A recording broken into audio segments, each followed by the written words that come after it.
Buenas tardes. Rogamos un poco de silencio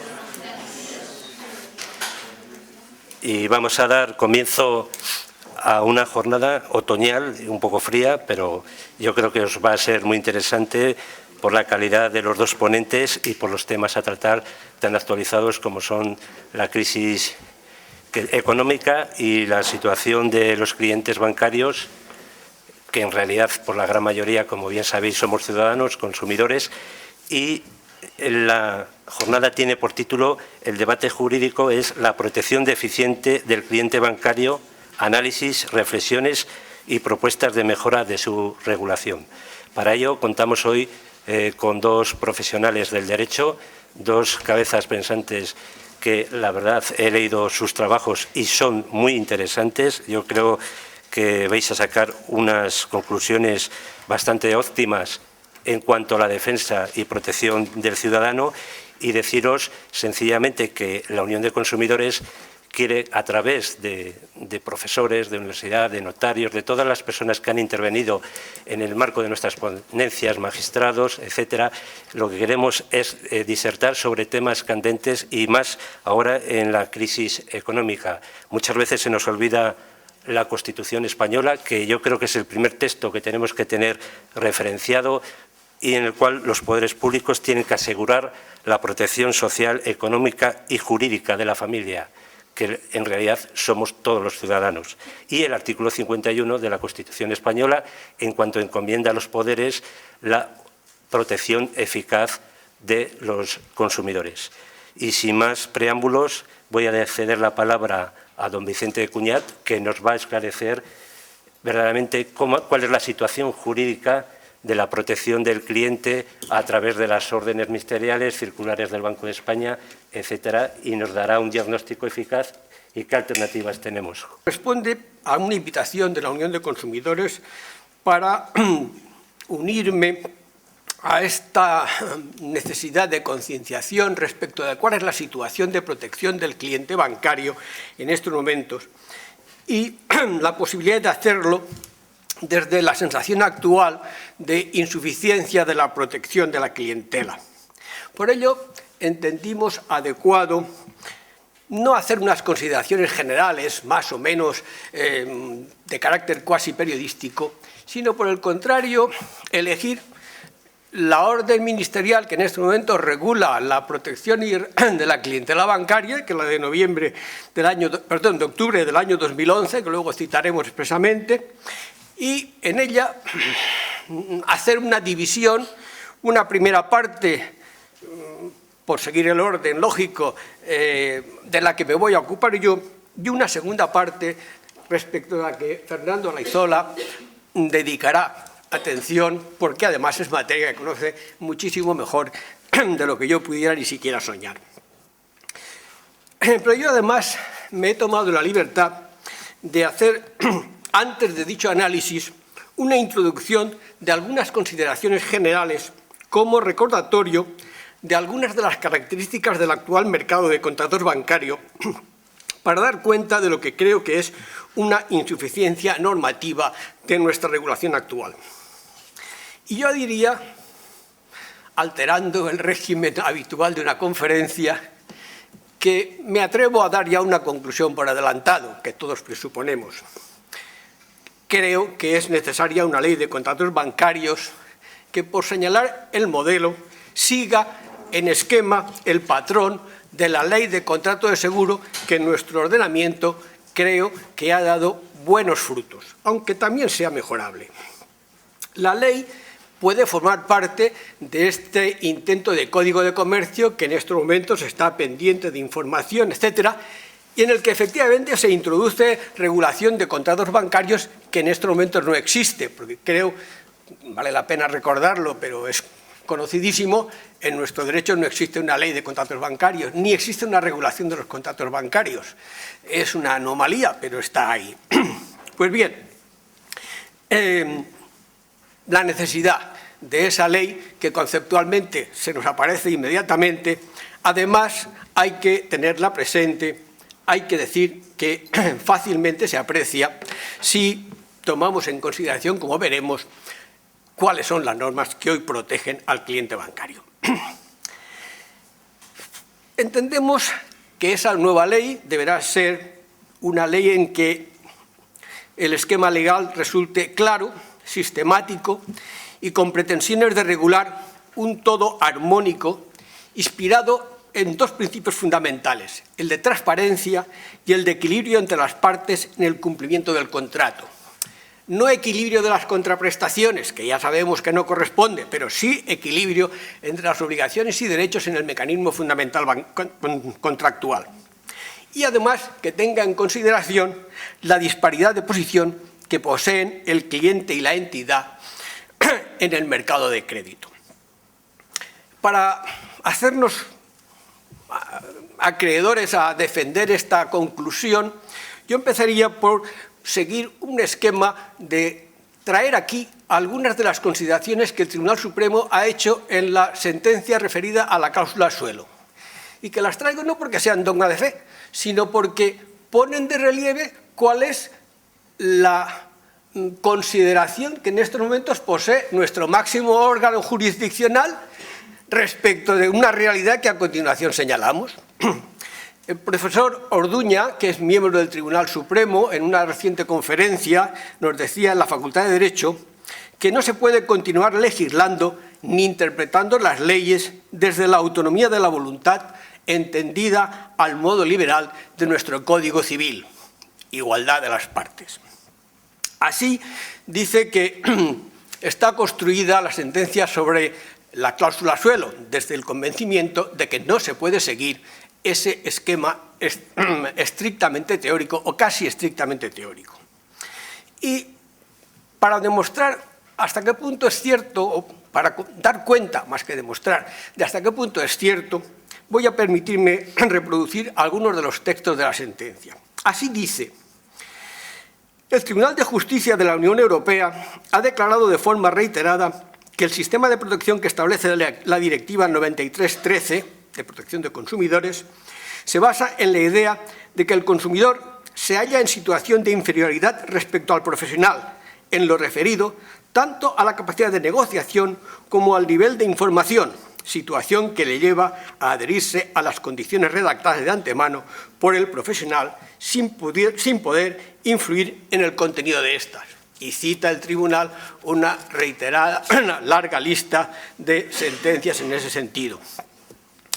Y desde esa desigualdad como presupuesto de la contratación bajo condiciones generales, y la actividad bancaria también lo manifiesta así, sigue diciendo el Tribunal Supremo: el insatisfactorio resultado de aplicar las reglas clásicas de contratación liberales, pensadas para supuestos en los que los contratantes se hallan en una posición idéntica o semejante, para regular los contratos celebrados de acuerdo con este modo de contratar, el que ha descrito de las predisposiciones, fue determinante de que el legislador introdujese ciertas especialidades conducentes a un tratamiento asimétrico con la finalidad de declaración en la exposición de motivos, con la finalidad declarada en la exposición de motivos de la Ley de Condiciones Generales de los Contratos de restablecer en la medida de lo posible la igualdad de posiciones, ya que, cita de la exposición de motivos, la protección de la igualdad de los contratantes es presupuesto necesario de la justicia de los contenidos contractuales y constituye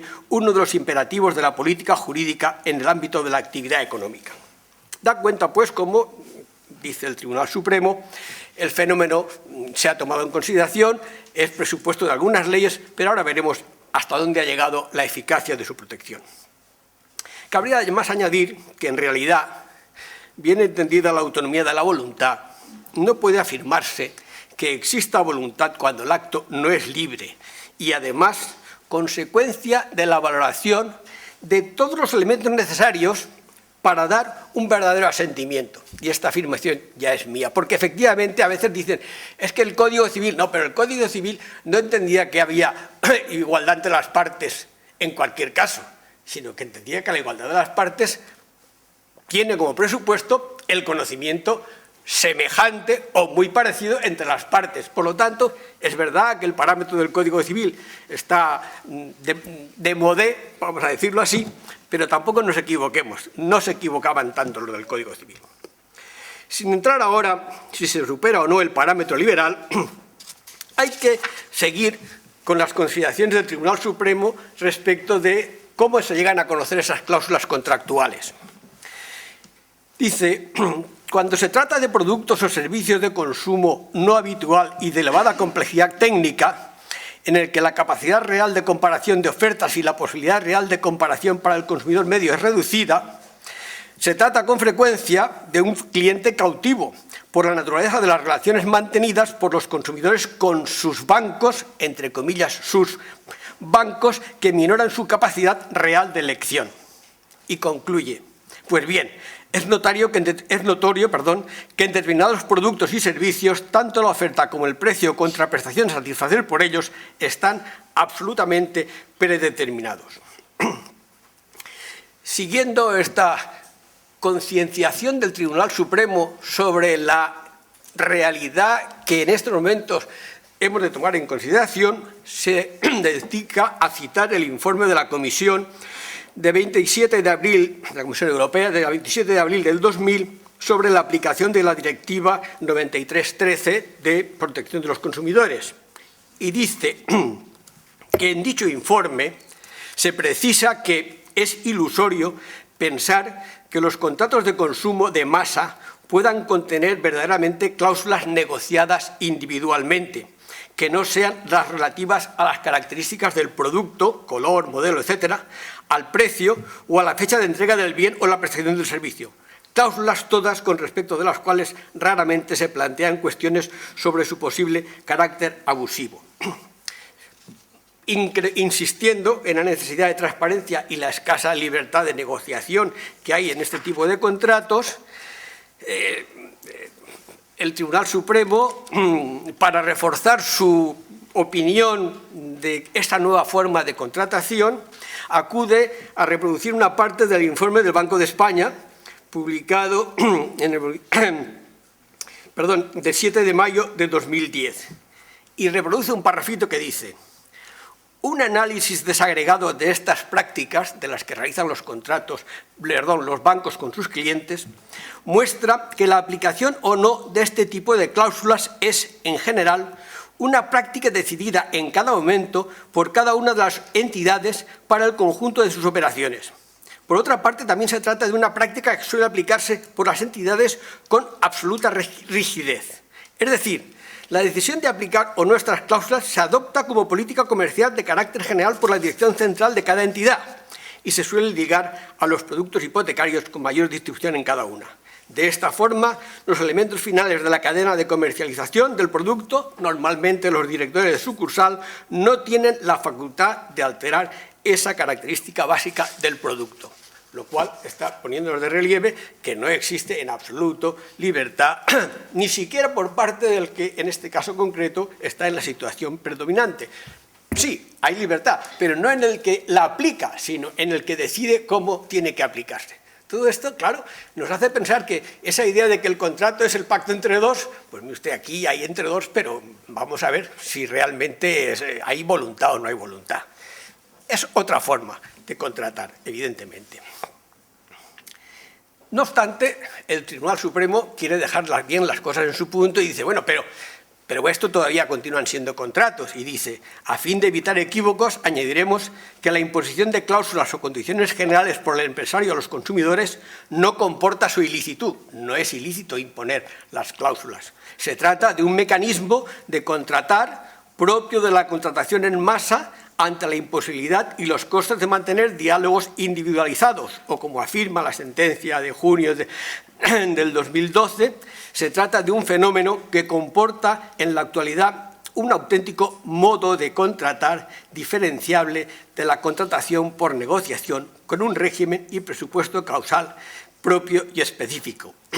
Con ello, lo que viene a señalarnos el Tribunal Supremo es su conciencia de que estamos ante unas situaciones absolutamente diferentes de lo que eran los presupuestos en la comprensión de los contratos individualizados. Sin entrar ahora en la cuestión, creemos que este modo de entender la realidad que nos pone de relieve el Supremo nos hace pensar que para aproximarnos a la contratación bancaria hay que partir de que estamos ante una situación de predisposición de las cláusulas contractuales, de multiplicidad de cláusulas, que es un tema también importante, de difícil comprensión de esas cláusulas, que no hay más que leer cualquier contrato bancario para darse cuenta de ello, de que la contratación suele ir precedida de una información invasora para promover el producto que en ocasiones no responde exactamente a la naturaleza y contenido del producto, y ello tiene especial traste. Este es un fenómeno que no es propio de los bancos, es un fenómeno propio de la contratación en masa, evidentemente. Pero esto tiene especial relevancia en materias como ocurre en seguros y en la banca, en donde el producto que compramos no es material, sino que es un resultado contractual. Es el resultado de una organización de derechos y deberes. Por ello, en estos productos, la necesidad de transparencia como presupuesto necesario para el consentimiento cobra un significado especialísimo, porque nosotros podemos ver lo que es este producto, pero no podemos ver lo que es ni una póliza de seguros ni un contrato bancario. No hay quien lo vea. Hay que entenderlo, pero no hay quien lo vea. Por lo tanto, a la hora de modular la transparencia, tendremos que tomar en consideración eso y también tendremos que tomar en consideración algunos módulos como el del consumidor informado o el del ordenado comerciante o el del buen padre de familia, los que queramos. Tendremos que ir estableciendo cuáles son las situaciones y, por lo tanto, la solución no es fácil. Vamos a tener que tomar en consideración muchas cuestiones. Y, por supuesto, entre ellas la condición de consumidor. Y, por una vez más, estaremos ante la situación de complejidad. Pero yo quisiera ya advertir una cuestión. A veces, cuando nos planteamos, y sobre todo cuando nos planteamos en esta materia en sede de la Unión de Consumidores o en sede de actividades de los consumidores, podemos estar poniendo excesivamente el foco en los consumidores. Ojo, el Tribunal Supremo no estaba hablando solo de consumidores, estaba hablando en general de la contratación, porque el modo de contratación afecta a cualquiera. Es verdad que habrá situaciones más o menos de indefensión en función de la fortaleza del quien es contraparte con quien contrata en masa, sea banco, sea compañía de seguros o sea cualquier otro tipo de actividad. Pero, insisto, no es esta una cuestión que se aplique solo a los consumidores. Esta es una situación en la que se encuentra cualquiera que entre en esa situación de contratación.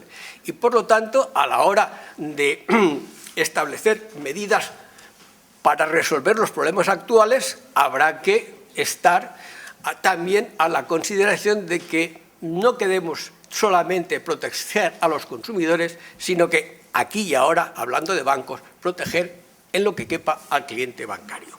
Eso lo ha hecho la Ley de Contrato del Seguro. La Ley de Contrato del Seguro ha establecido luego, en el artículo 107, en materia de grandes riesgos, unas cláusulas de flexibilización, porque también es posible que haya clientes de las compañías de seguros que estén en situación de igualdad o incluso de predominio sobre la compañía de seguros, sin duda. Pero bueno, flexibilicemos lo que haya que flexibilizar. Pero en principio, pongamos como regla general esa situación de predeterminación. Pues bien, ¿cómo está protegida la situación del cliente bancario en nuestro derecho? El artículo 48 de la Ley de Disciplina e Intervención de Entidades de Crédito, la Ley 26 de 1988, dice, y me van a permitir que se lo lea textualmente como he hecho hasta ahora, porque vale la pena, se faculta al Ministro de Economía y Hacienda para que, con el fin de proteger los legítimos intereses de la clientela activa y pasiva de las entidades de crédito y sin perjuicio de la libertad de contratación que, en sus aspectos sustantivos y con las limitaciones que pudieran emanar de otras disposiciones legales, deba presidir las relaciones entre las entidades de crédito y su clientela, pueda. Bien, la redacción no es precisamente un modelo de claridad y estamos hablando de necesidad de claridad, pero lo que quiere decirnos en definitiva el precepto es que el Ministerio puede, respetando la libertad de contratación, que solamente se puede limitar por otra ley, a hacer una serie de cosas. Y entre esas cosas que establece, dice, establecer que los correspondientes contratos se formalicen por escrito y dictar las normas precisas para asegurar que los mismos reflejen de forma explícita y con la necesaria claridad los compromisos contraídos por las partes y los derechos de las mismas ante las eventualidades propias de cada clase de operación, en especial las cuestiones referidas a la transparencia de las condiciones financieras de los créditos o préstamos hipotecarios. A tal efecto, podrá determinar las cuestiones o eventualidades que los contratos referentes a operaciones financieras típicas con su clientela habrán de tratar o prever de forma expresa, exigir el establecimiento por las entidades de modelos para ellos e imponer alguna modalidad de control administrativo sobre dichos modelos. Si nos pusiéramos a analizar este precepto, pero lo haremos, digamos, por trozos y según vayamos funcionando, veríamos cómo, efectivamente, de acuerdo con esto, el Ministerio de Economía y Hacienda puede imponer modelos, decir que determinadas cláusulas tengan un relieve especial en los textos, obligar a que determinadas cláusulas, yo diría que se excluyan, porque es que son tantas las facultades que, si es verdad, excepto que se demostrare que están incluyéndose por razón de una libertad de pactos efectivamente ejercitada, que sería lo que nos dice que no se puede limitar por esta orden, sino que se puede limitar solamente por la ley, efectivamente el Ministerio podría hacer muchas cosas. Y dice muchas más cosas el artículo 48.2, no vamos a quedarnos en ellas. Pero, como consecuencia de ese artículo 48.2, nacen una serie de órdenes ministeriales y de una de ellas, la actualmente vigente, es de la que principalmente voy a ocupar yo de una parte y de otra parte se ocupará precisamente don Fernando. La primera de ellas, con vocación de comprensión total, vamos a decirlo así, es la orden de 12 de diciembre de 1989, que fue objeto de muchas circulares de desarrollo por parte del Banco de España, con lo cual teníamos ahí, para los que nos dedicamos al derecho, eso que nos resulta tan peligroso, que es una cascada de normas que no sabes al final cuál es la preponderancia que tienes que darle, porque a veces la que está en el escalón inferior es contradictoria con la que está en el escalón superior y al final no sabemos muy bien cómo aplicarlo. Teniendo en cuenta además, como cuestión anecdótica, que saben ustedes que en materia bancaria, si no lo saben, pues alguna vez lo podrán preguntar, hay una tradición en España que es lo que llaman bancariamente las pastorales, que son las cartas o indicaciones que el Banco de España dirige a los bancos respecto de la realización de determinadas actividades, prohibiéndolas, alentándolas o lo que sea. Con lo cual, eso que no tiene ningún carácter normativo, en la realidad, pues en ocasiones es el elemento con el que tropezamos cuando llegamos ante una ventanilla y nos dicen no, es que el Banco de España nos ha dicho que eso no se puede hacer así. Pues bueno, dejando aparte esa anécdota, la orden de 12 de diciembre de 1989 fue un desarrollo bastante importante de estas facultades del artículo 48.2 y en estos momentos la vigente es la de 28 de octubre de 2011, con la que hay que conectar necesariamente, y lo haremos luego, la de 16 de noviembre de 2012 sobre las reclamaciones al Banco de España. Que hoy es necesario hablar de la protección de la clientela bancaria, nos lo refleja este acto, y esta orden de 28 de octubre de 2011, titulada de Transparencia y Protección del Cliente de Servicios Bancarios, es el eje fundamental en estos momentos de desarrollo de ese artículo 48.2 de la ley. La norma anterior, la de 1989, ha sido objeto de distintas valoraciones y personalmente he insistido en ocasiones en que su rango normativo y su estructura no permitían entenderla como una eficaz forma de protección de la clientela bancaria, puesto que para producir efectos directos respecto de los contratos, cuando se incumplía dicha norma, había que acudir, en mi opinión, al respaldo de alguna otra norma con rango de ley que permitiera utilizarla como regla valorativa de la conducta examinada, cuando se trata de una relación contractual.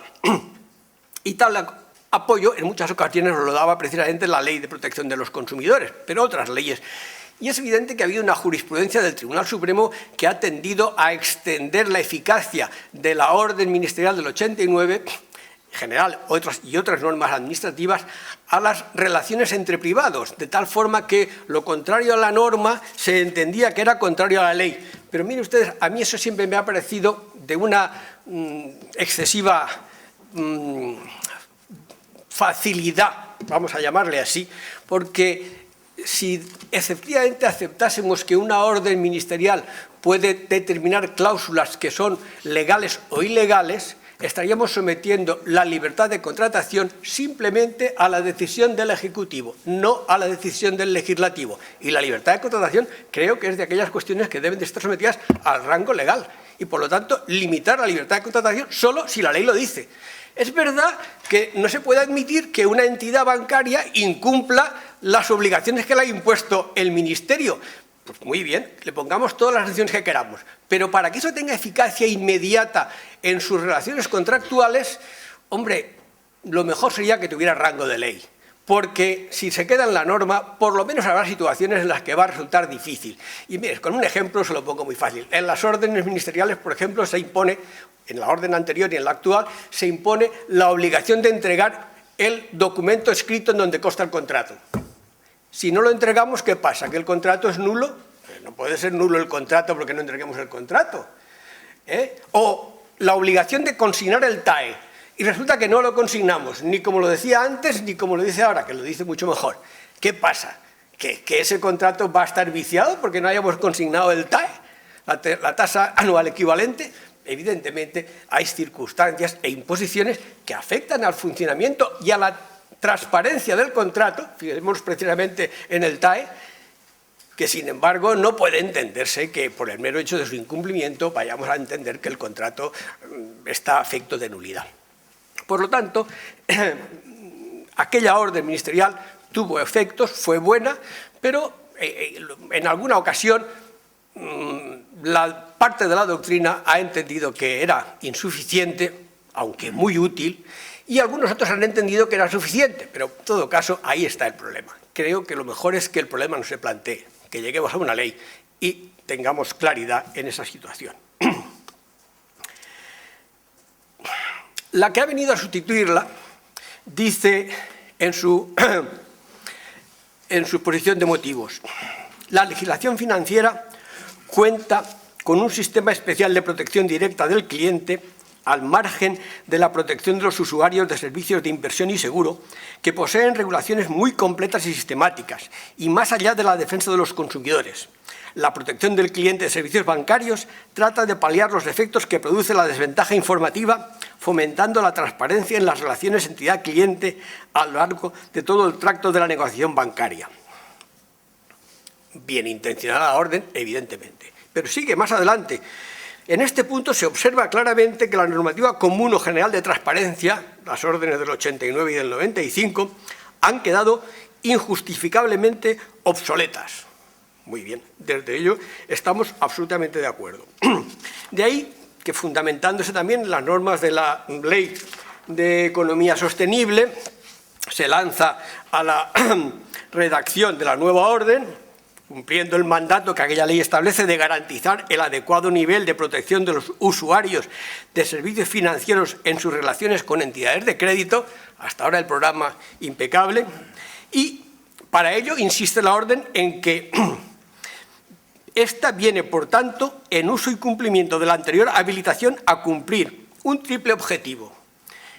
Me centro en el primero. De un lado, concentrar en un único texto la normativa básica de transparencia, de modo que, de manera sistemática e ilustrativa, la propia codificación de la materia mejore por sí misma su claridad y accesibilidad para el ciudadano, superando la actual dispersión normativa.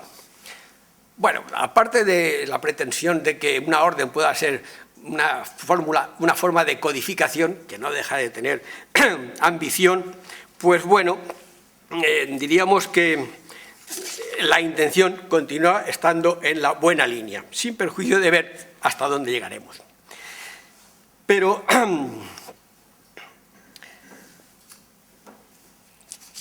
para hacer una valoración de esta norma, podríamos utilizar una especie de momento así a bulto, por llamarlo coloquialmente.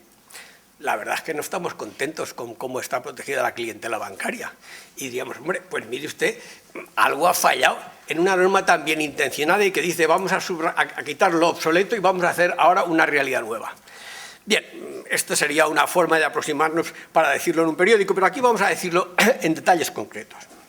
Para ello hemos de recordar que, de acuerdo con el artículo 48.2, el objeto a proteger, 48.2 de la Ley de Intervención y Disciplina e Intervención de Entidades de Crédito, el sujeto a proteger es la clientela bancaria. Pues bien, en el ámbito de la determinación de los sujetos protegidos nos encontramos con la primera sorpresa, porque, según el artículo 2 de la orden, a los efectos de esta solo tendrán la condición de clientes o clientes potenciales las personas físicas. No era así en la orden del 89, que resultaba de aplicación a toda la clientela bancaria, no porque lo dijera de forma expresa, sino porque, como era desarrollo de un artículo, el 48.2, que trataba de protección de la clientela bancaria, no hacía determinación, se aplicaba a toda la clientela bancaria. Ahora ya no. La nueva orden solamente se aplica a las personas físicas. Fijémonos que con ello ni siquiera se protege a todos los consumidores, porque en nuestra ley de consumidores se puede ser persona jurídica y ser consumidor, pero aquí no, aquí solo a las personas físicas. Queda claro, pues, que en esta nueva norma de protección a la clientela, su ámbito, primero, no coincide con el de la ley, porque la ley decía proteger la clientela, de la que es desarrollo, y tampoco coincide el protegido con el concepto de consumidor. El criterio elegido, persona física, se excluye directamente a las personas jurídicas y, además, no hay ninguna explicación en la orden para determinar esta exclusión. Pero no terminan aquí las novedades, porque el mismo precepto, en su número 4, dispone que cuando el cliente actúe, cliente persona física, en su ámbito de su actividad profesional o empresarial, las partes podrán acordar que no se aplique total o parcialmente lo previsto en esta orden, con excepción de lo establecido en el capítulo 2 del título 3. No parece que esta posibilidad de pacto entre situaciones desiguales, porque además aquí no dice qué tipo de cliente.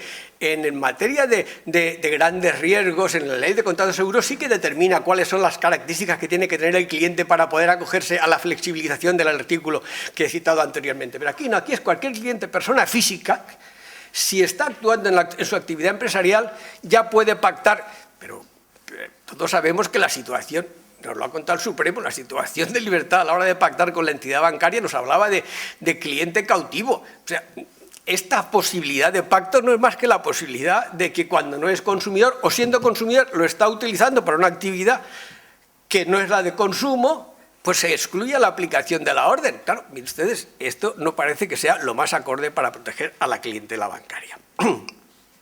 Creemos que, además, evidentemente, esto no solamente contradice las manifestaciones del preámbulo de la orden, sino que es contradictorio con el artículo 48.2.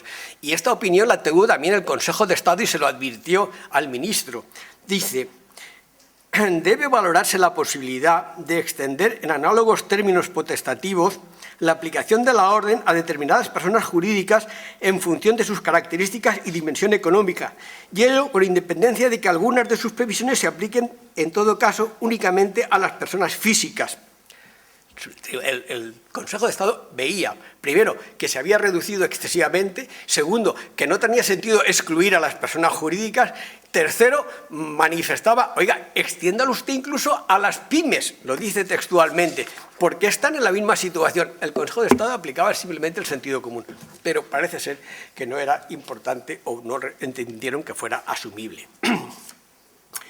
Pero no solamente es esta proposición. Si seguimos con el régimen de comisiones e intereses, nos encontramos con que anteriormente, en el 89, las entidades de crédito decía que establecerán y harán públicas, previo registro del Banco de España, unas tarifas de comisiones y gastos repercutibles, y se decía: no pudiendo cargar tipos o cantidades superiores a las contenidas en las mismas o conceptos no mencionados en ella. Ahora ya no hace falta el registro. Simplemente lo que tenemos que hacer es publicarlo de acuerdo con el formato específico que pueda determinar el Banco de España, pero lo fundamental es que ha desaparecido la obligatoriedad de aplicar esas comisiones. El Banco de España también, el Consejo de Estado también advirtió de lo mismo. Dice: oye, mire usted, parece deseable que usted mantenga la obligatoriedad de aplicar las comisiones que usted ha señalado como comisiones para los servicios que usted tiene. Como máximas, usted puede ir por debajo, pero como máximas esas. Es el sistema que había en la orden del 89. Ha desaparecido, lo cual evidentemente no es una mejora en la protección. El Consejo de Estado además decía: esa obligación de publicitar las comisiones habitualmente percibidas por los servicios que prestan más frecuentemente o los tipos habitualmente aplicados se compagina mal con la necesidad de claridad y transparencia, porque ¿qué son los servicios habitualmente prestados? ¿Qué son conceptos indeterminados? Cuando realmente, pues mire usted, hay una posibilidad en el ámbito contractual bancario de decir qué comisiones se tienen que publicar y que tengan carácter máximo, insisto, como se establecía anteriormente. Nos parece, por lo tanto, que el carácter innovador de la orden en estas materias no es precisamente el más adecuado. Creemos que las dos materias a las que nos hemos referido ponen de manifiesto la ineficiencia de la regulación, por cuanto que se rebaja la protección de los sujetos y se rebaja también la protección en cuanto a la publicidad. Pero hemos de seguir todavía otras materias. Por ejemplo, en materia de información, tanto precontractual como contractual. Sin duda es mejor el artículo 6 que el que existía anteriormente. Y en este se impone que de forma gratuita las entidades de crédito deberán facilitar la información precontractual que sea legalmente exigible para adoptar una decisión informada sobre un servicio bancario y comparar ofertas similares.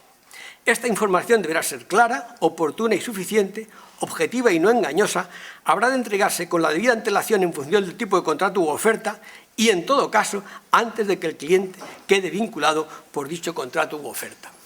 Pues bien, si leemos el texto, no podemos menos que decir que estamos de acuerdo, pero en la práctica resulta, y ustedes lo pueden comprobar, que hoy se puede acudir a un banco en donde hay que firmar una póliza con 7 u 8 páginas de letra menuda, con una redacción fácil de leer, pero imposible de entender, y se entrega en el momento que hay que firmar. Esa posibilidad de que debe ser clara y oportuna y que servirá para comparar ofertas similares, no es verdad, porque además, si se pide la póliza antes, no está la póliza porque solamente la puede ofrecer en el momento en que va a firmar usted la póliza. Habrá excepciones, pero desgraciadamente esa es la situación y en ocasiones acompañadas de una documentación, como alguna que tuve yo ocasión de ver, en la que para la firma de una imposición a plazo habría que abrir una cuenta corriente que iba vinculada con la imposición a plazo y antes de abrir la cuenta corriente se facilitaba una información al cliente en la que, entre otras cosas, decía: el banco se reserva la facultad de cambiar las condiciones de este contrato y, naturalmente, le dará al cliente la posibilidad de que se desentienda de él. Pero, señores, ¿y eso qué significa? ¿Que eso va a estar afectando a mi imposición a plazo o solo a la cuenta corriente de la cual usted me está informando? Porque, además, claro, si la imposición a plazo requiere una cuenta corriente y la cuenta corriente tiene unas comisiones y usted me cambia las comisiones, si efectivamente la imposición a plazo no la toco. Pero ¿qué hago yo? Que me resulta más cara y a partir de este momento la imposición... A lo mejor no era así, pero evidentemente eso no es claridad. Y, por supuesto, ya sabemos que esta afirmación de que podrá modificar las condiciones tiene su base en que estamos en ocasiones, en el contrato de cuenta corriente, ante un contrato por tiempo indefinido y, por consiguiente, de aquellos que se pueden modificar por el simple requerimiento de una de las partes. Bueno, pero vamos a ver, seamos serios. Para el banco no tiene el mismo coste que para el cliente el resolver el contrato, y si al cliente se le da la posibilidad de resolver el contrato sobre la base de que es por tiempo indefinido, salvo que le demos unas condiciones compensatorias, en ocasiones, pues como decía el Tribunal Supremo, estamos ante un cliente absolutamente cautivo, no puede cambiar todas las domiciliaciones que tiene allí, o le implica unas molestias, aunque solo sean molestias, que hacen que generalmente digan que deben, pues medio punto más, pues medio punto más. Esto es una situación que es difícilmente admisible. Y fíjense, además, aprovecho para hacer un pequeño excursus. Habría que plantearnos en esa posible nueva ley si el contrato de cuenta corriente tiene un estatus jurídico en nuestro derecho similar al que podría tener hoy el contrato del seguro obligatorio del automóvil. Porque en estos momentos es prácticamente imposible que alguien, una familia sobre todo, pueda vivir sin tener una cuenta corriente. Si tiene que cobrar una pensión, la va a cobrar a través de la cuenta corriente. Los servicios públicos muchas veces los va a tener que pagar a través de cuenta corriente. Los suministros eléctricos, agua, etcétera, etcétera, van a estar siempre domiciliados. En esto hay obligaciones fiscales que solamente se pueden cumplir por vía de la domiciliación bancaria. Entonces, perdón, vamos a pensar que no estamos ya ante un contrato que cualquiera firma porque quiere y cuando quiere. Es que en este momento estamos ante situaciones en las que ese tipo de contrato casi diríamos que se convierte en un instrumento de servicio público. Hay alternativas. Hay países en donde las pensiones las paga el servicio de correos, pero en España no las paga el servicio de correos. Y estas son situaciones que pueden influir en la situación en que estamos y de lo que estamos hablando. No quisiera extenderme mucho más allá, simplemente señalar como ejemplo también de esa forma de proteger que planteaba dudas incluso al Consejo de Estado, citar lo que se dice en el artículo 12 relacionado con los servicios bancarios vinculados. Ya la existencia de servicios bancarios vinculados tiene su aquel, porque, bueno, en materia de prácticas restrictivas de la competencia hay una vieja tradición de que no deben de obligarse a celebrar dos contratos vinculados más que cuando las circunstancias prácticamente de la competencia efectivamente, digamos, justifiquen esa existencia. No nos vamos a engañar, cuando el banco pide un seguro para hacer una operación de crédito, si no deja libertad para contratar con quien quiera, lo que está haciendo es alterando el régimen de concurrencia de las compañías de seguros. Está simplemente introduciéndose ahí. Si él es compañía de seguros, pues vale, pero si él no lo es, en definitiva, aparte de las circunstancias que pueden rodear a esa obligación de contratar, al Consejo de Estado le llamaba la atención que, después de decir que se trataba de productos vinculados que no se podían desgajar del contrato fundamental, en el precepto se dice que la información que debe facilitarse respecto del coste del contrato vinculado deberá hacerla la entidad bancaria en la medida en que este coste esté disponible para la entidad. No deja de ser llamativo el que cuando nos obligan a una prestación vinculada solamente tengan que decirnos el precio si lo tiene. Oiga, pues si no lo tiene, no venda. Así de fácil.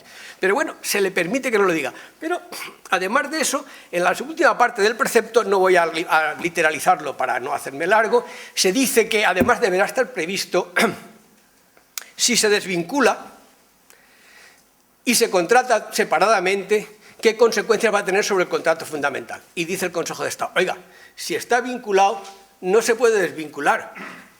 Y habría que añadir, salvo que haya establecido usted un tipo de vinculación que otra norma permita romper, por ejemplo, porque sea un tipo de vinculación que la ley de consumidores permita romper, porque determine que no es, que sería cláusula abusiva o algo semejante, el vincular ese servicio al contrato. Y claro, en ese caso concreto, es que lo que no tendría que estar permitido es que usted pueda hacer como vinculado un contrato que pueda después desaparecer como consecuencia de una conducta lícita de quien ha contratado con usted. En fin, es una muestra más de todas estas circunstancias que ponen de manifiesto la insuficiencia de la orden ministerial. Una pincelada solo sobre el tema de las reclamaciones. El servicio de reclamaciones ha surgido con carácter genérico para el mercado financiero y para el mercado bursátil, el de seguros y el Banco de España, aunque naturalmente tiene funciones distintas. Y es una cosa muy curiosa a destacar, y es que en la orden que regula las reclamaciones en materia de aplicación de las normas de protección de la clientela bancaria, tiene derecho a interponer la reclamación cualquier cliente. Cualquier cliente a quien resulta que no le es aplicable la orden ministerial. Porque, claro, cliente bancario hay a quien no se le aplica la orden. Ya lo hemos visto, las personas jurídicas, los que hayan pactado que no se le aplique la orden. En definitiva, nos encontramos ya con una primera curiosidad. Pero es que, además, nos encontramos con otra curiosidad, y es que, de acuerdo con la orden ministerial, la reclamación se tiene que hacer bien por incumplimiento de las normas de transparencia, bien por incumplimiento de las prácticas, creo recordar que dice algo así, como las buenas prácticas o usos financieros. Bien, nos encontramos con la siguiente cuestión. Yo, persona jurídica, me voy al servicio de reclamaciones porque como cliente puedo presentar la reclamación y no puedo protestar porque no me ha aplicado la orden ministerial. Pero, sin embargo, puedo decir que han infringido las buenas prácticas financieras y, evidentemente, la orden ministerial se podrá entender que son buenas prácticas financieras. Esto es un disparate, o sea, no se pueden hacer dos normas que tengan esta contradicción. Evidentemente, ahora, lo que ocurrirá es una cuestión, y es que si se han infringido las normas de la orden, podrá dar lugar a una determinación en la reclamación, y si lo que se han infringido son buenas prácticas, pues no habrá habido infracción administrativa y, por lo tanto, no habrá posibilidad de sanción. Bueno, si nos vamos a lo de la sanción, no me quiero centrar tampoco en ello, nos encontramos con que el servicio de reclamaciones solo tiene obligación de dar traslado de las infracciones que descubra en el caso de reiteración de las infracciones o infracciones graves. Con lo cual resulta que las infracciones leves, hombre, si las descubre como reiteradas, tendrá que dar parte de ellas para que se imponga la sanción correspondiente. Pero las leves no hace falta decir nada. Decimos, ¿qué decimos? ¿Qué es lo que hace el servicio de reclamaciones? Pues el servicio de reclamaciones, dice la orden con mucha claridad, emitirá un informe que no tiene carácter vinculante. Bueno, de acuerdo, el servicio de reclamaciones no es la jurisdicción, no tiene carácter vinculante. Pero ¿para qué sirve la decisión del servicio de reclamaciones? Podemos decir que sirve para advertir al banco de que lo ha hecho mal o al cliente de que no tiene razón. Vale, pero entendemos que, dada la situación de disparidad, sería deseable que algún reconocimiento procesal tuviera la decisión del servicio de reclamaciones, no como una verdad inmutable, pero como un privilegio de prueba, una presunción juris tantum, de algún modo, evidentemente, no en una orden, sino en una ley, pero que de algún modo resultara que las determinaciones de un servicio que está encaminado a proteger al cliente le sirvan al cliente para algo a la hora de tener que acudir al tribunal a pedir que se cumpla la decisión que ha hecho el servicio de reclamaciones, porque esa es la cuestión fundamental. El servicio de reclamaciones le dice, tiene usted razón, pero váyase usted a los tribunales para que le paguen. Bueno, de acuerdo, pero la experiencia de algún compañero me ha dicho, oye, yo me he ido con una resolución del servicio de reclamaciones y los tribunales no me han dado la razón, me han dicho que no era prueba suficiente. Pues muy bien, yo no digo que sea siempre suficiente, pero bueno, habría que mejorar la situación, simplemente habría que mejorarla. Desde todas estas consideraciones yo quisiera concluir. ¿A dónde podríamos pedir que se nos llevara? Miren, en el artículo 48 de la ley, entre las muchas cosas que se dicen, se establece que podrá determinar las cuestiones o eventualidades que los contratos referentes a operaciones financieras típicas con su clientela habrán de tratar o prever de forma expresa y exigir el establecimiento por las entidades de modelos para ellos e imponer alguna modalidad de control administrativo sobre dichos modelos. Ya en nuestra legislación, el ministro de Economía podría pedir que las entidades de crédito hicieran públicos los modelos que van a tener que utilizar o que van a querer utilizar, pero no que los hicieran públicos, sino que hubiera una especie de determinación o predeterminación con un compromiso de autorregulación, de obligación de cumplirlos, o ponerlos directamente por parte del Ministerio, porque eso se ha hecho en otras materias y en su momento se hacía también en materia de seguros, y en materia de seguros todavía quedan rastros de toda esta situación. Pero no se trata de eso. Yo creo que ese no es el problema, ni tal vez seguramente sea la solución, aunque en algunos países, como en Alemania y en Italia, las propias entidades bancarias, a través de sus asociaciones, han creado un conjunto de contratos sometidos a la consideración general, en donde evidentemente pues ya existe una publicidad respecto de ellos y una obligación de ajustarse a determinados módulos. Pero, insisto, no creo que esa sea la solución, aunque ya tenemos medios en nuestro derecho para empezar a hacer algo de esto. La solución tendría que ser, y lo anticipaba como conclusión al principio, llegar a obtener algo parecido a una especie de homologación de los contratos. Miren ustedes, los productos peligrosos se someten a homologación. Las medicinas, los coches, las bicicletas, los aparatos electrodomésticos. Pues, tiene mucho más peligro un contrato bancario que cualquier producto de estos. Sí, económicamente, muchísimo más peligro. ¿Por qué no podemos someterlos a homologación? Los contratos de seguro hubo momentos en que se sometieron a homologación y de alguna forma, a través de las bases técnicas, están sometidos a una serie de criterios que hay que cumplir y si no, no pueden salir al mercado. Pues bien, en los contratos bancarios tendríamos que montar una ley que permitiera esa homologación. ¿Y cómo? Pues a través de no determinación en la ley de cuál es el contrato. Miren, el contrato bancario como el seguro es un producto que es el resultado de una conjunción de pactos y por lo tanto forma parte de la competencia el que uno lo haga mejor que otro a la hora de organizar los pactos. Por lo tanto, los bancos, yo lo defiendo con toda tranquilidad, tienen que tener libertad a la hora de montar sus productos y sus pactos, sin ninguna duda, pero tienen que ser buenos. Cuanto mejores sean los pactos, mejor será la competencia. Un buen contrato no es nunca contradictorio con la competencia. Un mal contrato sí que es contradictorio con la competencia. Por lo tanto, si queremos meternos en el ámbito de la competencia, defendamos la competencia, pero defendámosla a través de una, vamos a llamarle así, homologación de los contratos. ¿Sobre qué? Pues sobre la base de una ley de contratos bancarios que establezca límites, que establezca obligaciones, que establezca determinados marcos que no se pueden sobrepasar. En definitiva, ya veremos de qué se trata. Tenemos un modelo, la ley de contrato de seguro. La ley de contrato de seguro no dice cómo tienen que ser los contratos de seguro. Tiene unos principios generales, tiene una parte general que tiene un carácter obligatorio, pero después es dispositiva en casi todo. Pero claro, hay que ajustarse a ella y hay determinadas cuestiones en las que sí que se protege al seguro, al cliente. Y allí se protege al cliente, no se protege al consumidor, se protege al cliente, que es lo que hace falta también, no como ahora está ocurriendo en materia de contratos bancarios. Hacer una receta respecto de cómo tiene que ser la ley de contratos bancarios, por supuesto, sería una insensatez. Yo solo quisiera concluir diciendo que entre todos tenemos que intentar que se consiga un texto que permita, como resultado, algo que a mí me parece que es bastante fácil de transmitir, la homologación del contrato. Que el contrato no tenga peligros en sí mismo por razón de su configuración. Podrá ser caro o barato, eso me da igual, porque ahí ya el cliente decidirá si es caro o barato. Podrá ser largo o corto, más largo, podrá tener muchísimas variedades, pero lo que no puede ser es que jurídicamente tenga situaciones contradictorias o peligrosas.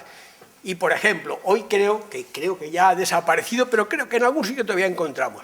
En España ha habido contratos de crédito en los cuales ha habido una cláusula que decía que el banco podrá resolver este contrato en el supuesto en que se produzca cualquier situación de multa administrativa, requerimiento de pago, una serie de circunstancias que prácticamente a uno, por una multa de tráfico, le podían resolver una póliza de crédito. Pero usted, ¿qué no puede ser eso? Eso no es jurídicamente aceptable.